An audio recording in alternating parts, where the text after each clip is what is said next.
Ho sentito solo i cani abbaiare, però lo facevano spesso, non ci ho fatto caso per quello che...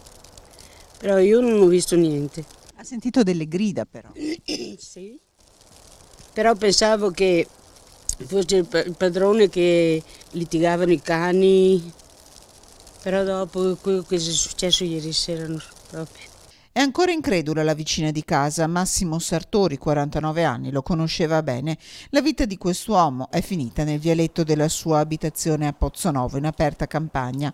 Il luogo ideale per 2 Rottweiler, una femmina di 9 anni, un maschio di 2. Animali con cui aveva grande confidenza. Il dramma, mercoledì. Sono passate le 21. Massimo Sartori nel vialetto, forse i cani stanno litigando, ma accadeva spesso, raccontano i vicini. Cosa sia accaduto lo stabiliranno le indagini dei carabinieri della compagnia di Abano Terme, coordinati dalla procura di Rovigo.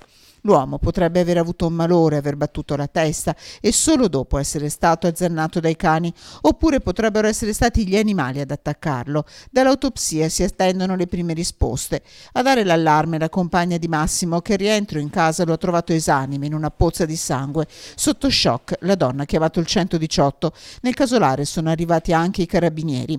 I sanitari tentano l'impossibile, l'uomo ha ferite al volto e alle braccia, arriverà senza vita in ospedale.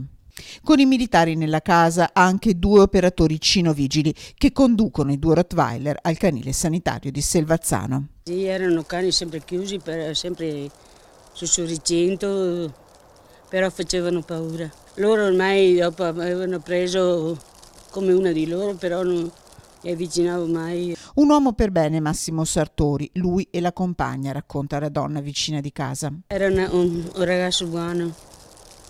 Un ragazzo che lavorava, lavoratore, anche lei una buona donna, veramente non abbiamo mai avuto nessun litigio, mai. La casa imbiancata dalla neve è silenziosa, solo la terribile macchia rossa sul ghiaino a raccontare la tragedia.